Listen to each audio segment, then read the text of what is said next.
All right. Okay, terrific. And welcome to the Podcast Engineering Show. My name is Chris Curran, and on this show, we alternate between interviews with awesome guests and where we talk about podcast production in depth. So the actual audio production of producing podcasts, we go really deep on that. I interview guests, and every other episode, I cover some of the daily goody blog posts that I write 3 times a week on the website, podcastengineeringschool.com. You can actually sign up to receive the daily goodies in your email, which is pretty cool. A lot of people like that. You can receive them daily, well, really, again, 3 times a week, or a weekly roundup. So that's handy.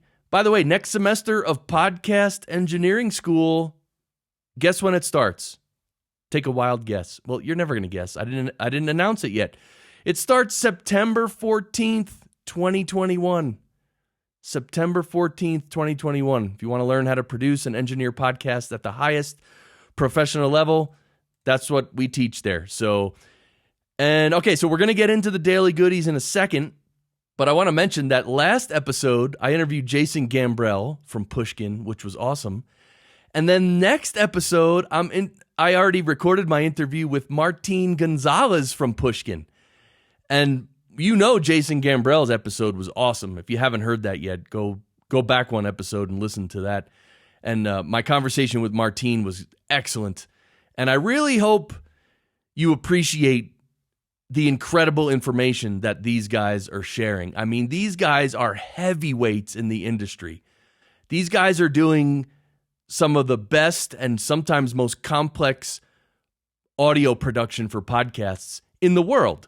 And so I had so much fun talking to both of them and interviewing them and talking about all their production methods and how everything technical we got to. So, and they work on a lot of narrative audio podcasts, which is a whole nother, well, it's a different animal than straight ahead interview podcasts, right? So anyway, well, let's jump into the daily goodies. January 15th, that's what we're going to start with.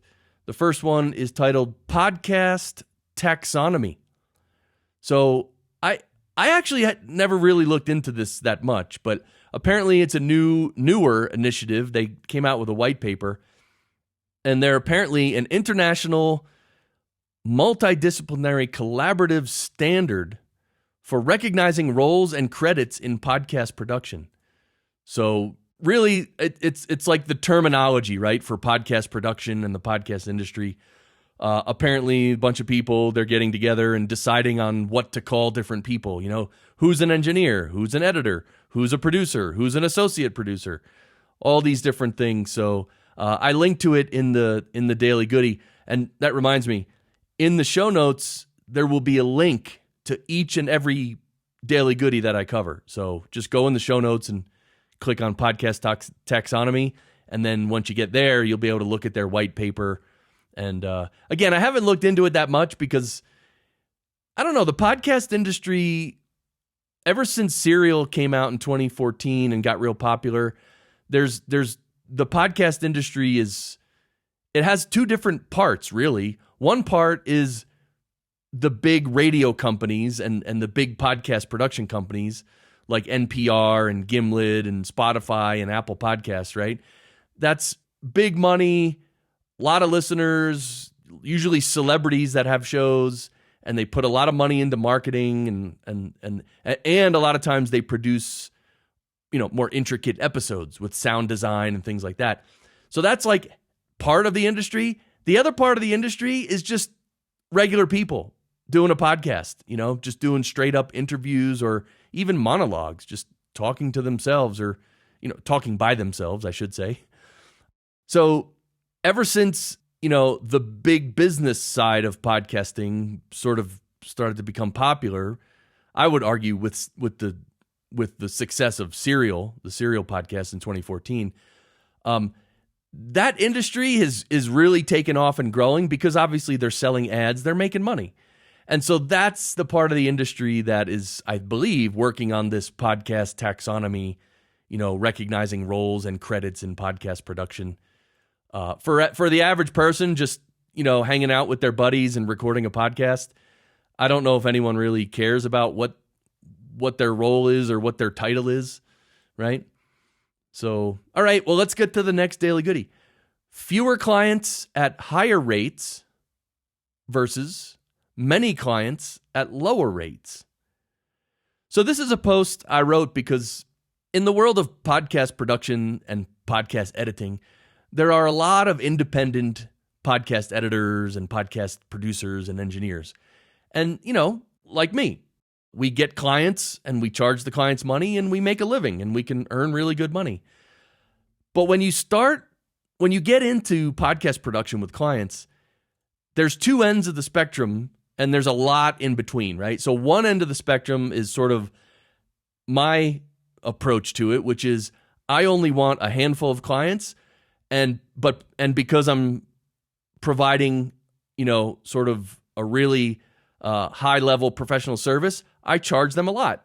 So I have fewer clients at higher rates. Other people have many clients at lower rates. So those are the people who think that, I can't possibly charge more than $75 to edit a podcast. I can't possibly. That's absurd, charging more than $75. And then a bunch of us over here are charging $500 an episode, $700 an episode. But anyway, some people believe they can't charge a lot. And maybe they're not offering a lot. Maybe they're not trained and maybe they're not an expert. I don't know, whatever. But it's okay. That's a strategy. You're going to have to get probably 100 clients when you charge very little. And then here's the problem. Then you have to manage 100 clients. And that's rough. That's rough stuff. All the back and forth, so it can get crazy. And so I actually, if you're curious, I actually teach the method that I use, having fewer clients at higher rates. And I actually came up with a small course called Getting New Clients at Higher Rates. And that's on the website, podcastengineeringschool.com. So I like that approach because then also the clients end up valuing you a lot more when you charge more. It's very psychological and it's very strange. But when you charge a lot, man, the clients, they trust you, they listen to your suggestions, and it's good. It ends up being a very good relationship. Okay, next daily goodie. Before recording, enable Do Not Disturb on phones and computers. Yeah, so this is something I do this myself. Like I put my phone on mute, and my computer is always on Do Not Disturb. Like literally when I boot up my computer every day, I immediately turn on Do Not Disturb because I don't want pop-ups and reminders and all that. Like I don't want any of that. So when I'm engineering recording sessions, I already have Do Not Disturb enabled. But with guests, you might want to, if you're producing audio or running recording sessions with clients and hosts and guests, you should, maybe encourage everyone to put their phones on Do Not Disturb and their computers as well. And that might be part of your pre-show sound check list, right? So I don't know if you have a sound check list, but I did a daily goodie on that too a while back. But it's good to have a sound check list because there's so many things you have to sort of cover with guests before you hit record that it's just really good to have a big list. Then you can just work down the list and you don't forget anything, right? That's the whole point. Okay, anyway, next daily goodie. What are your main monitors? Headphones or speakers? Which model? Okay, and a bunch of people commented. Mike Thomas commented, but he didn't answer what model. He just said he mainly uses headphones for editing. And Georg said in his studio, he has a pair of Atom T7V monitors, and he also uses headphones for fine-tuning, the Beyerdynamic DT990 Pros, open back, and then when he's on the road, he uses the Beyerdynamic DT770 Pro, which are closed back. Alan Tepper says, oh, this is a joke. He said a Panasonic boombox from the 80s. That's how he monitors. Alan Tepper, what's up, Alan? When are we going to get a new episode of your awesome show, dude? All right, well, anyway, my primary monitors are Neumann KH120As. They're just, near field monitors. They're a little expensive but they're really, really good. And for my headphones, which I use about maybe 10% of the time, I use Sennheiser HD 650s. So anyway, and you're more than welcome to, again, click through to this post and comment on the post. How are you monitoring audio? And what equipment, what speakers, what headphones? We all want to know. We love this stuff. Okay, next daily goodie. Argosy Halo sit stand desk. So this is one of those desks that's a sit stand desk, so it can, you can raise it up and you can lower it down to whatever you want. The company is Argosy, and I believe the model is Halo. And anyway, I actually saw these a while ago. They're really cool desks, but they're really expensive. I mean, again, for just an average podcaster, you would never buy this. I actually forget how expensive they are, but they're at least $3,000 or $4,000 minimum, I believe. I might be wrong. If I'm wrong, you can correct me. But the point is, they're pretty expensive, And by the way, my previous guest, Sarah Wendell, actually uses one of these. So Sarah Wendell, you can listen to that episode. We actually talk about her Argosy Halo desk. It's pretty cool. And from what I've heard of people, when they talk about their desks that are sit-stand desks, where they can raise it up and lower it down, people love them because they can stand up for a while and then they can lower it down and sit down. And I would assume someday I'm going to get one because I really do want to try it. But I don't need it right now. And so anyway, but if you have a sit-stand desk, please, in the comments, let me know which one you have and if you like it and if it makes a difference, right? Okay, next daily goodie. Oh, this is a good one. Are you ready? The Abbey Road RS124 vintage tube compressor plugin from Waves.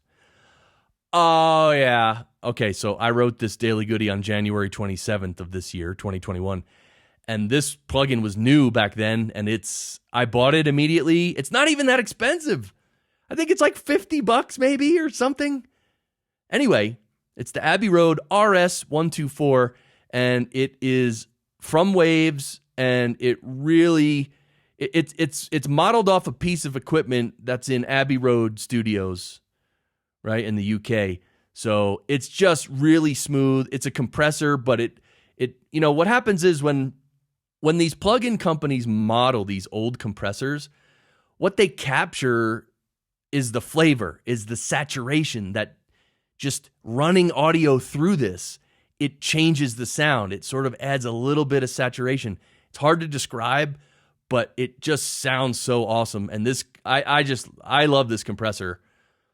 You love a plugin when you start using it and you're like, oh, this is cool.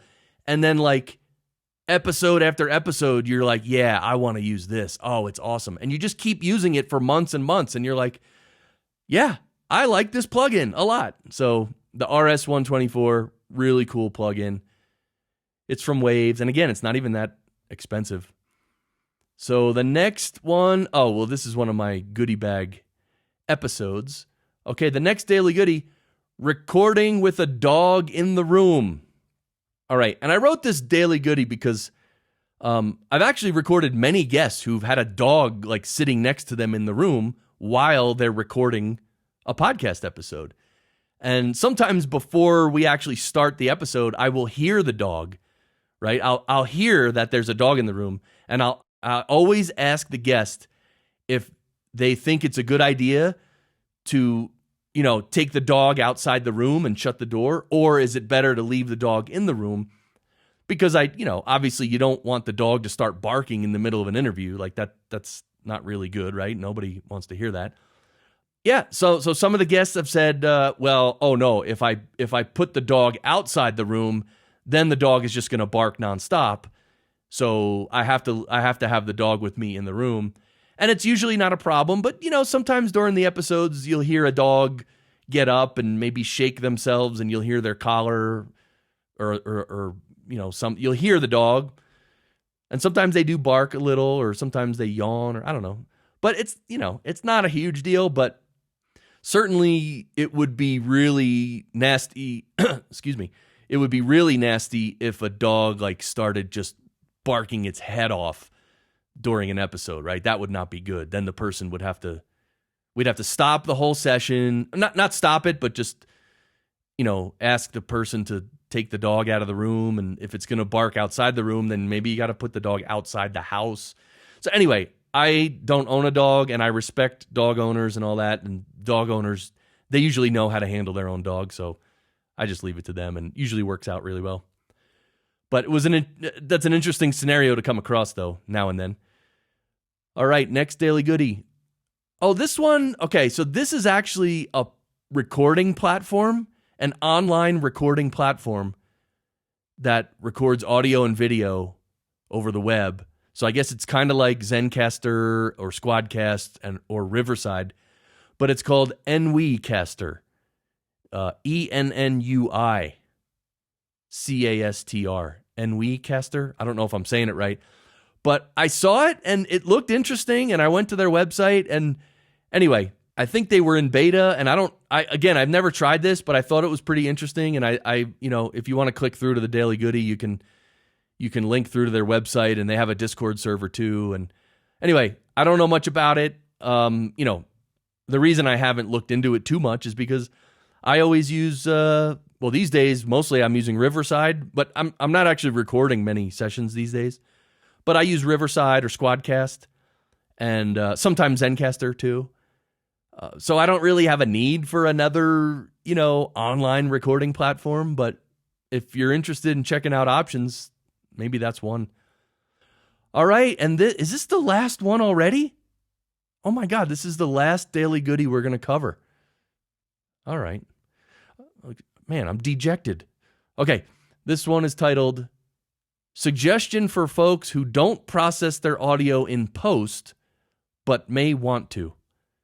Okay, so plenty of podcasters, and I don't know, maybe you already know this, but over the years, I've pretty much seen and heard that many podcasters, they just record their show and then they just put it out. They don't do much post-processing, with EQs and compressors and limiters and all this. A lot of people just run it through Auphonic, which sort of levels it out and does some limiting if it needs to. But a lot of people just record their audio raw and then they just put it out. And of course, there's nothing wrong with that. But we know in professional audio production that audio that's not compressed, at least a little bit, tends to be very dynamic, meaning the loud parts are really loud and then the low parts are really low. And for the listener, that dynamic range is sometimes too much, especially if you're driving or if anyone's listening in an environment with significant background noise. When the podcaster gets loud, of course they can hear it, but then if they get a little softer, then you can't hear it over the background noise. So that's why some amount of, controlling the dynamics of your audio is a really, really good idea, and it helps the listener a lot. I can't stress that enough.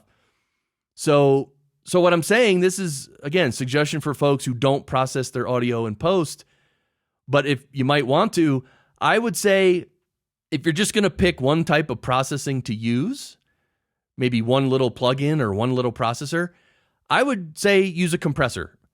And a lot of compressors that are built into these DAWs and these software, they will have like presets in there, right? So you can just click around on the presets until you find one that sounds pretty good, and then just use that. That's an easy way to go. But adding, using a bit of compression really is helpful. I mean, it's just, it makes such a difference to the end listener, and they appreciate it so much, even though they don't know they're appreciating it, right? They don't know, because why would they know? They're just listening to the podcast. But the compression you use is helping them be able to hear the podcast much better. So it really does help. So, All right, well, that's it. This has been a quick little episode covering 9 daily goodies. I appreciate you listening, and I really appreciate you guys when you reach out to me and send me notes through the website. So if you want to send me a note, even just to say hi, I love receiving anything from you guys. Believe it or not, sometimes podcasters need a little positive reinforcement from their listeners. And even people, like me who are very confident, it does help. So if you haven't reached out in a while, or if you haven't ever reached out to me, feel free. Go to podcastengineeringschool.com and there's a contact page and just send me a note if you want. I don't know. I'd love to hear from you. Sometimes it's lonely, right? You don't hear from people. And now on, this show, I'm putting out episodes every other week now. So I'm only putting out 2 episodes a month, which, anyway, I'd love to know your opinion about that. If you have an opinion about that, let me know. Or anything. Or obviously, and I always mention this, if you have questions about podcast production, reach out and ask me. Anyway, I appreciate you listening. I'm happy to do this show and discuss all these topics. If you have suggestions for people that you would like me to interview, send me that information too. I'd love to hear it. All right, well, that's it. I'm done. I'm going to shut up now, and you can move along with your day. I hope I improved your day at least slightly, or at least I didn't ruin your day. I don't know. That didn't make sense. Okay, bye.